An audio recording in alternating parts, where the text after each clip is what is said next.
Hello दोस्तों, मैं Hariom Harry classes आपका हार्दिक स्वागत करता हूं। दोस्तों, मैं आपके लिए लाया हूं सूझ एवं अंतर्दृष्टि का सिद्धांत। ये आपके एग्जाम में 1 या 2 नंबर यहाँ से जरूर क्वेश्चन मिलेगा दोस्तों।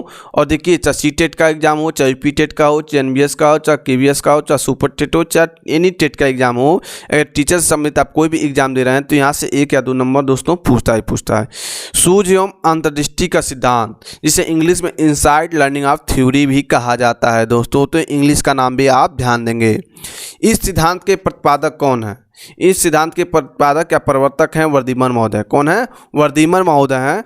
और प्रयोग, इस सिद्धांत पे प्रयोगकर्ता जो हैं कोहलर महोदय हैं। और यहीं से एग्जाम में क्वेश्चन ज़्यादा बनता है दोस्तों, कोहलर से ही।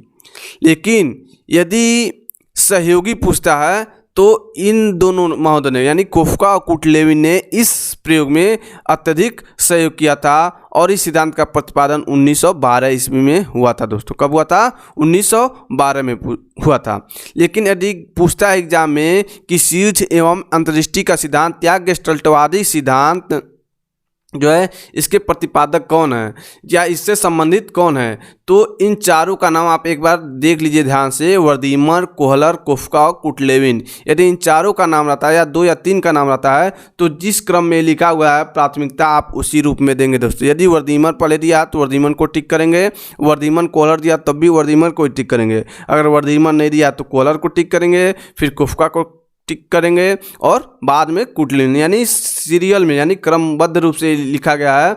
अगर क्वेश्चन में वर्धीमन नहीं देता है तो आप प्राथमिकता कोहलर को देंगे, और दोनों दिए हैं तो आप वर्धीमन को देंगे। ठीक है दोस्तों। यदि सूझ एवं अंतर्दृष्टि का सिद्धांत यदि आपके एग्जाम हॉल में यदि क्वेश्चन पेपर में नहीं दिखता है तो आप ध्यान दीजिएगा, यहाँ पे संज्ञानवादी भी से क्वेश्चन बना हुआ है दोस्तों सीटेट से। यानी पूछेगा कि संज्ञानवादी विचारधारा से कौन संबंधित थे। यह सूझ अंतर्दृष्टि का सिद्धांत नहीं पूछता है तो संज्ञानवादी तो भी आप वर्धीमन, कोहलर को टिक करेंगे दोस्तों। ठीक है। इन्हीं 2 लोगों ने एक किताब लिखा है, यानी theory of gestalt. Theory of gestalt किसकी किताब है, किसकी बुक है? तो कोफका महोदय ने एक किताब लिखा है और कोहलर ने भी एक किताब लिखा है, गेस्टाल्ट साइकोलॉजी। कौन सा किताब लिखा है दोस्तों? Gestalt psychology. और ये किताब लिखने के बाद ही ये विचारधारा क्या हो गई? प्रचलित हो गई, सूझ एवं अंतर्दृष्टि का सिद्धांत। ठीक है दोस्तों, आगे हम चलते हैं। तो नाम को आप लोग ध्यान में रखिएगा क्योंकि नाम से भी क्वेश्चन अक्सर बन जाते हैं दोस्तों। ठीक है। तो सूझ एवं अंतर्दृष्टि के सिद्धांत के अन्य नाम से भी जाना जाता है, क्योंकि कभी कभी एग्जाम में नाम से ही क्वेश्चन बन जाता है। जो कई प्रकार के नाम हैं आप यहाँ पे एक बार जरूर देखेंगे। अभी हम सभी विचारधाराओं को जो भी नाम है उसके बारे में हम लोग विस्तार से चर्चा करेंगे और समझेंगे। गेस्टाल्टवादी सिद्धांत, यानी सूझ या सिद्धांत को एक और नाम से जाना जाता है जिसका नाम है गेस्टाल्ट सिद्धांत। क्या दोस्तों? गेस्टाल्ट सिद्धांत। दूसरा क्या है? समग्रवादी सिद्धांत। क्या है? समग्रवादी सिद्धांत गेस्टाल्ट का होता है, समग्र पूराकार होता है, इसलिए इसे यानी समग्रवादी सिद्धांत के नाम से भी जाना जाता है दोस्तों। ठीक है। तीसरा जो आपका नाम है आपके सामने है पूर्ण से अंश की ओर सिद्धांत। कभी कभी आपके एग्जाम हॉल में क्वेश्चन बन सकता है दोस्तों कि पूर्ण से अंश की ओर सिद्धांत किस विचारधारा से संबंधित है, अधिगम के किस सिद्धांत से संबंधित है, तो सूझ एवं अंतर्दृष्टि के सिद्धांत से संबंधित है। ये आप लोग ध्यान रखिएगा दोस्तों। अवयवी का सिद्धांत, ये भी इसी सिद्धांत का एक नाम है जिसे आप लोग ध्यान में रखेंगे दोस्तों, क्योंकि आपको तैयारी उस हिसाब से करना है। क्योंकि कंपटीशन दिन प्रतिदिन क्या होते जा रहा है? टफ होते जा रहा है। तो केवल हम उसके नामों से ही क्वेश्चन बन सकते हैं, इसलिए हम उस सभी नाम को भी यहाँ पे आपके लिए कलेक्शन किए हैं जिससे आपको कोई भी दिक्कत ना हो, आपको एक जगह सभी चीज़ मैटर मिल जाए दोस्तों। ठीक है। तात्कालिक ज्ञान का सिद्धांत, तात्कालिक ज्ञान का सिद्धांत इसे क्यों कहा जाता है?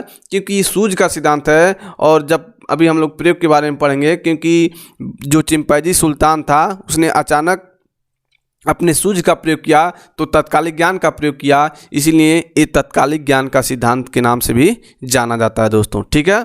संपूर्णता का सिद्धांत, एक संपूर्णता का सिद्धांत है। गेस्टाल्ट का मतलब होता है पूराकार होता है, संपूर्णता होता है, इसीलिए इसे संपूर्णता का भी सिद्धांत जाना जाता है दोस्तों। ठीक है, आगे हम लोग चलते हैं। यदि वीडियो आपको अच्छा लग रहा है दोस्तों तो वीडियो को सब्सक्राइब कर लीजिए, बगल में बेल आइकन दबा लीजिए और लाइक और शेयर कर दे दोस्तों, क्योंकि अगली वीडियो का नोटिफिकेशन आपको जल्द ही मिलेगा। अगली वीडियो में सीटेट के एग्जाम के आते आते जितना भी साइकोलॉजी का चैप्टर है मैं आपको समाप्त कर दूंगा, उसके बाद उसका क्यूज कराऊंगा। अगर इतना आप पढ़ लेते हैं तो विश्वास करिए दोस्तों, साइकोलॉजी से संबंधित कोई भी क्वेश्चन आप आसानी से कर लेंगे दोस्तों। ठीक है, तो मैं आगे चलता हूँ। गेस्टाल्टवाद, एक गेस्टाल्टवाद क्या है? गेस्टाल्टवाद एक जर्मन भाषा का शब्द है दोस्तों। क्या है? जर्मन भाषा का शब्द है। ये भी क्वेश्चन एग्जाम में बन चुका है कि गेस्टाल्टवाद जो है किस भाषा का शब्द है, तो ध्यान में रखिएगा जर्मन भाषा का शब्द है, जिसका अर्थ होता है समग्रता अथवा संपूर्ण। ठीक है, जिसका अर्थ समग्रता अथवा संपूर्ण है, और इसीलिए संपूर्ण का सिद्धांत भी आ सकता है, समग्रता का भी सिद्धांत आ सकता है। इस बात को आप लोग ध्यान रखिएगा दोस्तों। 1920 में दोस्तों 1920 ईस्वी में जर्मनी में गेस्टाल्ट संप्रदाय का उदय हुआ था। कब हुआ था? 1920 ईस्वी में। एक भी क्वेश्चन बन सकता है कि किस सन में गेस्टाल्ट संप्रदाय का उदय हुआ था, गेस्टाल्ट संप्रदाय का उदय किस देश में हुआ था? तो 1920 में जर्मनी में गेस्टाल्ट संप्रदाय का उदय हुआ था दोस्तों। ठीक है, कोहलन महोदय ने सुल्तान नामक चिंपांजी पर कैनरा या टेनरिफ द्वीप पर, देखिए यहाँ पे दोनों नाम पूछता है कभी कभी एग्जाम में, कभी कभी टेनरिफ पूछ देता है, कभी कभी कैनरा पूछ देता है। तो इन दोनों द्वीप का नाम याद रखिएगा आप लोग। कभी कभी एग्जाम के आपके यही पूछ देगा कि कोहलन ने अपना प्रयोग किस द्वीप पे किया था, तो कैनरा द्वीप पे किया था या टेनरिफ द्वीप पे किया था। एक क्वेश्चन बहुत कम आप लोग देखे होंगे, लेकिन यहाँ पे मैंने कलेक्शन किया है कि पूछता कि किस द्वीप पे किया है, तो कोहलन महोदय ने कैनरा टेनरिफ द्वीप पर यह प्रयोग किया था दोस्तों। तो हम प्रयोग को यहाँ पे समझेंगे दोस्तों कि प्रयोग कैसे किए थे। देखिए, जो चिंपांजी सुल्तान था उसे एक कमरे में या एक जंगले टाइप का एक मान के चलिए एक रूम में बंद कर दिया, और छत पे क्या कर दिया, कुछ केले को लटका दिया। कुछ केले को इस प्रकार लटकाया कि वो बंदर उस केले को पा नहीं रहा था। तो उस रूम में कई कई छोटे छोटे बॉक्स रख दिए, और जब बंदर हाथ पैर मारते नहीं पाया केले को, तो उस बॉक्स को एक दूसरे के ऊपर रखता है, और एक दूसरे को ऊपर रखते हुए उस केले को आसानी से प्राप्त कर लेता है।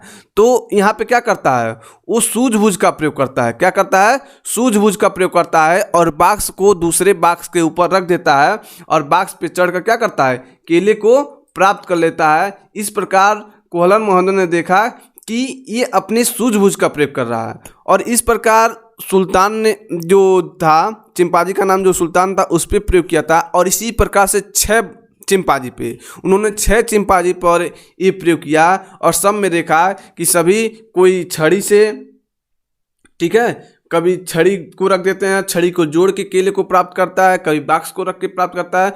तो 6 चिंपांजी पे वो प्रयोग करके देखते हैं, और सभी में देखते हैं कि सभी चिंपांजी सूझबूझ का प्रयोग कर रहे हैं, और इस प्रकार वो निश्चित निष्कर्ष पे निकलते हैं कि इस सूझबूझ से कोई भी कार्य किया जा सकता है दोस्तों। ठीक है, तो हम इस विचारधारा को अच्छे से समझ चुके हैं, और इसके शैक्षिक महत्व को हम समझते हैं कि इस शैक्षिक महत्व से आपको क्या एग्जाम में क्वेश्चन बनता है दोस्तों। तो सीधे मैं पॉइंट पे चलता हूँ। जो छोटे बालक होते हैं, जिनकी बुद्धि का विकास पूर्ण नहीं हो पाता है, वे प्रयास द्वारा सीखते हैं दोस्तों। जो छोटे बालक होते हैं, जिनकी बुद्धि का पूर्ण विकास नहीं हुआ रहता है, वो प्रयास द्वारा सीखते हैं। लेकिन जो किशोर होते हैं, जिनकी बुद्धि का पूर्ण विकास हो सकता है यानी हुआ रहता है, वह सूझ एवं अंतर्दृष्टि द्वारा सीखते हैं। यानी जो किशोर हैं, उनके सामने यदि कोई समस्या आती है तो वो प्रयास के द्वारा नहीं सीखेंगे, वो अपनी सूझबूझ का प्रयोग करेंगे कि किस प्रकार हम आसानी से उस कार्य को कर सकते हैं, उस समस्या को सॉल्व कर सकते हैं, और सूझबूझ का प्रयोग करके ही वो समस्या का सॉल्व करते हैं। तो एग्जाम में आपके क्वेश्चन बन सकता है कि किशोरा अवस्था में किस सिद्धांत पे अपनी समस्या का समाधान करते हैं, तो सूझ एवं अंतर्दृष्टि के सिद्धांत पे वो अपने समस्या का समाधान करते हैं दोस्तों। ठीक है, पाठ्यक्रम का निर्माण, यानी जो पाठ्यक्रम का निर्माण होता है वो भी इसी सिद्धांत पर आधारित होता है, सूझ से संबंधित। आपके एग्जाम में क्वेश्चन बन सकता है दोस्तों, ये वेरी इंपॉर्टेंट क्वेश्चन है। इसी क्वेश्चन को ध्यान दीजिए कि पाठ्यक्रम का निर्माण किस सिद्धांत पर आधारित है, तो सूझ एवं अंतर्दृष्टि के सिद्धांत पे आधारित है दोस्तों। ठीक है, दूसरा शैक्षिक महत्व क्या है इसका, यह सिद्धांत यांत्रिक तरीके से सीखने का खंडन करता है, यानी यांत्रिक तरीके से सीखने का खंडन करता है, और तार्किक तरीके से, यानी तर्क करके वितर्क करके तरीके पे यानी सीखने पे बल देता है, जिससे मानसिक क्या होता है, मानसिक क्षमता का विकास होता है दोस्तों। यदि एग्जाम में आपके बनता है तार्किक तरीके से सीखने पर कौन सा अधिगम बल देता है, तो सूझ एवं अंतर्दृष्टि का सिद्धांत जो है बल देता है दोस्तों। ठीक है, हम आगे चलते हैं। इस सिद्धांत में बालकों को समस्या का पूरा ज्ञान कराना चाहिए। यदि समस्या अपूर्ण होगा तो अंतर्दृष्टि विकसित ही नहीं होगा। हाँ दोस्तों, इस सिद्धांत में सबसे महत्वपूर्ण बात यह है कि समस्या जब तक बालकों को पूरी तरह से नहीं होगा क्या समस्या है, तब तक वो अपने सूझ एवं अंतर्दृष्टि को पूरी तरह से उपयोग नहीं कर पाएंगे दोस्तों। तो इस सिद्धांत में सबसे बड़ी भूमिका यह है कि जो भी बालक हों, अध्यापकों का यह कर्तव्य होता है कि समस्या का पूरा ज्ञान कराना चाहिए। जब समस्या अच्छे से जानेंगे तभी समस्या का समाधान होगा, अन्यथा समस्या का समाधान नहीं होगा। और समस्या का समाधान होगा तो अंतर्दृष्टि क्या होगा, सूझ का विकास होगा दोस्तों। अनुसंधान एवं समस्या समाधान के क्षेत्र में इस सिद्धांत की विशेष उपयोगिता है। जो अनुसंधान होता है, जो समस्या होता है, उस क्षेत्र में भी इस सिद्धांत की विशेष उपयोगिता होती है। सूझबूझ का तार्किक रूप से प्रयोग करते हैं और अपना निष्कर्ष निकालते हैं दोस्तों। आगे हम चलते हैं।